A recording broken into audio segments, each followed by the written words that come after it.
क्यों बिहार के लोग गुजरात में नहीं रहते हैं?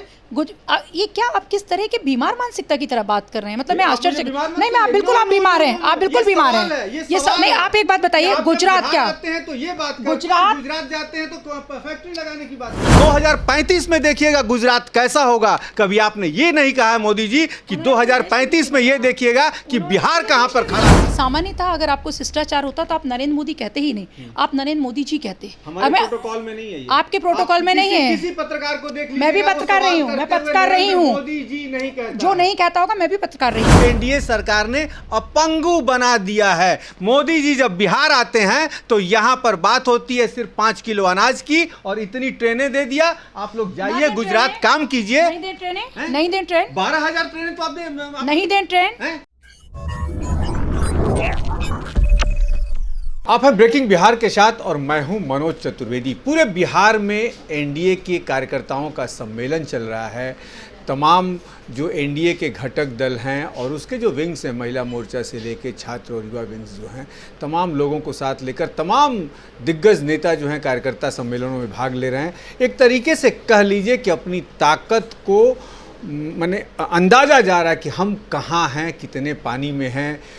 जो करीब 20 साल एनडीए की सरकार यहाँ पे रही, उससे कितना इनकम्बेंसी है, क्या है, सब कुछ को खंगाला जा रहा है। हमारे साथ अनामिका पटेल हैं, एमएलसी हैं भाजपा की। क्या कहिएगा, ताकत खंगालने की कोशिश की महिलाएं एकजुट हैं कि नहीं बिहार में? ताकत शब्द ही अपने आप में मुझे उचित नहीं लगता है। आप ही कर लीजिए, क्या उचित है? उचित ये है कि भारतीय सनातन परंपरा में जो स्त्री है उसको शक्ति कहा गया है, तो अपने आप में शक्तिशाली हैं। हम जैविक रूप से शक्तिशाली हैं, मानसिक रूप से शक्तिशाली हैं, आध्यात्मिक रूप से शक्तिशाली हैं। और जहाँ तक आप भारतीय जनता पार्टी के विषय में या एनडीए के विषय में कह रहे हैं, एनडीए के कार्यकर्ता सतत रूप से जनता के बीच में जाते हैं और बात करते हैं। हम उनकी समस्याओं के विषय में बात करते हैं और बहुत जिम्मेदारी के साथ हम उनको उस दायित्व को जीते हैं और उनके लिए हमेशा खड़े होते हैं। तो ये लगातार उसी सतत प्रक्रिया का चुनाव के समय में भी एक उसी का एक आगे का क्रम है कि हम काम कर रहे हैं। ताकत खंगालने जैसा कोई विषय नहीं है। जहाँ तक मैं, आपने कहा कि शक्ति के आप रूप हैं, सब कुछ है, लेकिन पंडित दीनदयाल उपाध्याय ने एक बात की थी समता मूलक समाज की, ठीक है। और इसी बिहार की सिर्फ हम बात कर लें तो कोई महिला अरबपति और कोई किसी को 2 टाइम की रोटी किसी के पास नहीं है। तो ये ताकत ही तो ये ताकतवर है। हाँ। आपने लेनिन को पढ़ लिया है क्या? नहीं, लेनिन को मैंने नहीं पढ़ा। सुनिए मेरी बात। दीनदयाल उपाध्याय को भी पढ़ा, दीनदयाल उपाध्याय जी और श्यामा प्रसाद मुखर्जी को अगर आपने पढ़ा है तो एनडीए की सरकार, भारतीय जनता पार्टी की मैं बात करती हूँ, हमेशा से समतामूलक समाज के आगे बढ़ते क्रम के ही हमारी जो योजना है वो परिणाम है। उज्ज्वला की योजना, आपने कहा कि भाई कोई अमीर है कोई गरीब है, उज्ज्वला की योजना किसको दी गई? उज्ज्वला की योजना कहाँ सक्सेस कहाँ हुई? तो सिलेंडर जो है गांव के दुकानदार, वीडियो दिखा दूं आपको अनामिका जी, गांव के दुकानदार महिलाओं के पास 1200 रुपए गांव में नहीं है कि वो सिलेंडर हर महीना खरीदेंगी। मैं उस सब्जेक्ट पे आना चाहता हूं। आप किस सब्जेक्ट पे आना चाहते हैं? मुझे आपके एजेंट है, आपके भाव भंगिमा और आपके चेहरे से पता चल रहा है। आप नकारना चाहते हैं इस बात को अगर कि एनडीए सरकार ने विगत समय में क्या किया है, भारतीय जनता पार्टी ने, हमारे घटक दल के लोगों ने, हमने बिहार के लोगों या देश की महिलाओं के लिए क्या किया। पहले आप अपने विचारों में स्पष्टता लाइए। आप महिला से शुरू करते हैं, गैस पे आते हैं, आप अपने विचारों प्रश्नों में। मैं आई हूँ ना, आपने अमीर और गरीब का विषय, आप अमीर और गरीब के विषय में बात कर रहे हैं तो मैं उसका जवाब दे रही हूँ कि कोई भी योजना जो है ये देखकर नहीं जी चाहती कि वो अमीर है या गरीब है। और अगर कोई अमीर है, बहुत स्पष्ट करना चाहती हूँ, ये एक नैरेटिव जो आप लोगों ने लगातार कांग्रेस का और वामपंथियों का, ब्रिटिशर्स को जब लगा कि वो भारत से जाने में असमर्थ हैं और भारत को लंबे समय तक गुलाम नहीं बना पाएंगे, तो उन्होंने एक नैरेटिव सेट करने की कोशिश की, एक लंबी बात अमीर और गरीब की खाई की। आप कितनी आसानी से किसी को कह देते हैं भारतीय जनता पार्टी, आदरणीय नरेंद्र मोदी जी और एनडीए जो हमारी समर्थक सरकार है, एनडीए के हमारे घटक दल है, हर वो व्यक्ति जिसके पास, अगर आपने दीनदयाल जी को पढ़ा है तो आपने अंत्योदय की बात क्यों नहीं की? आप समता मूलक समाज की बात कर रहे हैं तो अंत्योदय की बात करते थे। अंत्योदय का अर्थ होता है कि मुझे बोलने दीजिए, पहले मुझे बोलने दीजिए, तब आप बीच में बोलेंगे। अगर आपको मुझसे प्रश्न उत्तर पूछने हैं तो मैं बोलूंगी। उन्होंने कहा कि पंक्ति के अंत में खड़े हुए व्यक्ति का उदय, तो पंक्ति के अंत में कोई अरबपति खड़ा होता है क्या? सोचा, एक पूरा बोलने दीजिए, आराम से 5 किलो अनाज वाला खड़ा होता है क्या? सिर्फ क्यों? तो किसको खड़ा करना चाहते हैं? 5 किलो अनाज देके और उज्ज्वला देके। सुनिए, एनडीए सरकार ने, हम लोग भी जा रहे हैं गांव में, एनडीए सरकार ने अपंगु बना दिया है। मोदी जी जब बिहार आते हैं तो यहाँ पर बात होती है सिर्फ 5 किलो अनाज की और इतनी ट्रेनें दे दिया। आप लोग जाइए गुजरात काम कीजिए। नहीं दें ट्रेन, 12,000 ट्रेनें तो आप नहीं दें ट्रेन। आप संतुष्ट कैसे होंगे? आपकी संतुष्टि का मुझे लगता है आप मेरे पूरे नहीं मेरा फिर व्यक्तिगत जीवन में मत जाइए। मेरे पूरा सवाल आपने नहीं सुना। आप जब गुजरात में जाते हैं तो आपका भाषण एक प्रधानमंत्री के रूप में गुजरात 2035 में देखिएगा गुजरात कैसा होगा। कभी आपने ये नहीं कहा है मोदी जी कि 2035 में ये देखिएगा कि बिहार कहां पर खड़ा रहेगा। उन्होंने पूरे देश के विषय में कहा, आपने सुना नहीं है। तो आप इतना चिल्ला क्यों रहे? आप चीख क्यों रहे? आराम से बात करिए। आप इंटरव्यू ले रहे हैं, मंच पे चिल्ला रहे हैं, आप आराम से बात करिए। आप विषय बताइए, प्रश्न बताइए, उस पर बात करिए।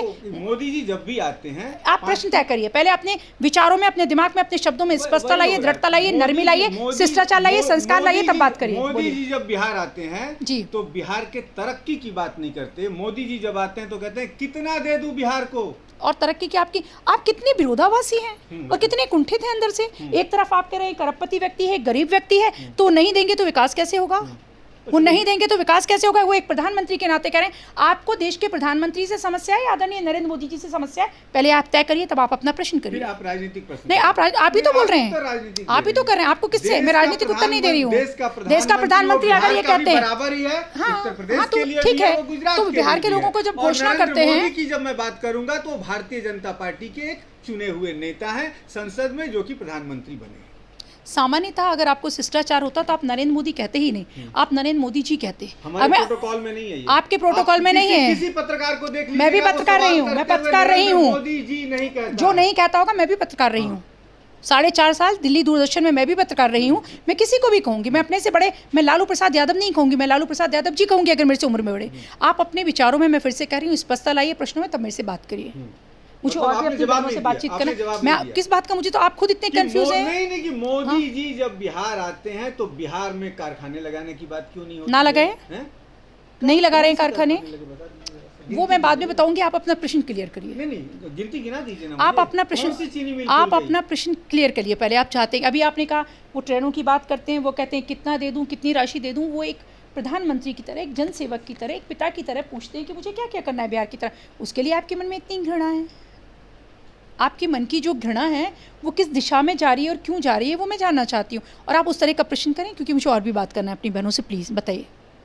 मेन सवाल यही है मेरा ना। क्या सवाल है? आप शक्ति से शुरू करते हैं, मोदी जी पे आते हैं। हाँ, क्या मोदी जी आते हैं तो बिहार के लिए, बिहार के युवाओं के पलायन रोकने की बात नहीं होती है। बस एक ही प्रश्न पे आपके सभी जवाब छुपे हैं, पलायन रोकने की बात। आप बताइए, जब वो इतना यहाँ पर इतना संसाधन दे रहे हैं, इतनी धनराशि दे रहे हैं, तो वो किसके लिए दे रहे हैं? यूपी के लोगों के लिए दे रहे हैं, गुजरात के लोगों के, मध्य प्रदेश के, यहीं के लोगों के डेवलपमेंट के लिए दे रहे हैं ना। तो फिर ये ट्रेन में भर भर जाने की बात भी क्यों करते हैं? पूरे देश में 5 ट्रेनें दे दिया बिहार को। क्यों बिहार के लोग गुजरात में नहीं रहते हैं? ये क्या आप किस तरह के बीमार मानसिकता की तरह बात कर रहे हैं? मतलब मैं आश्चर्य नहीं, मैं आप बिल्कुल, आप बीमार हैं, आप बिल्कुल बीमार हैं। ये सब नहीं। आप एक बात बताइए, गुजरात क्या, तो ये बात गुजरात जाते हैं तो फैक्ट्री लगाने की बात करते हैं। आप एक बात बताइए, जब कोई भी व्यक्ति जाएगा तो ट्रेन से जाएगा। अब दिल्ली भर भर के लोग जाते हैं, यूपीएससी की तैयारी के लिए जाते हैं, कोई और काम करने जाते हैं, विदेश लोग जा रहे हैं, तो वो क्यों जा रहे हैं भाई? आप तो सुविधा को ही एक प्रश्न चिन्ह लगा दे रहे हैं। जो हमारे यहाँ के बिहार के भाइयों को हम ट्रेन दे रहे हैं, एक सुविधा दे रहे हैं, तो आप उस पर प्रश्न चिन्ह लगा दे रहे हैं। आप किस युग की बात करें? जो आपके पास कोई प्रश्न हो तो उस पर बात करिए प्लीज़। मुझे अपनी बहनों से भी बात करना है, बताइए। चलिए, भाजपा के किसी भी नेता और नेत्री के पास ये प्रश्न का उत्तर हमने खोजने की कोशिश की। तमाम नेताओं से, जिलों में भी हमने बात किया, सिर्फ मोदी नाम जपने वाली ही आदत पड़ गई है। दूसरा कि मोदी गुजरात को 2035 में विश्व के पटल मानचित्र पर देखना चाहते हैं, वहीं बिहार में आकर ये पूछते हैं कि बताओ भिखमंगो कितना चाहिए, 1.5 लाख दे दूं न 2 लाख करोड़ दे दूं। और वो 1.5 लाख करोड़ राशि के 70,000 अभी भी गबन है, जिसके हिसाब किताब कहीं नहीं मिले हैं। इस पर कोई नेता बात करना नहीं चाहता, लेकिन हम तो खोजेंगे ही कि राशियां कहां कहां गई हैं और जवाब कहां से निकलेगा। मनोज चतुर्वेदी, ब्रेकिंग बिहार।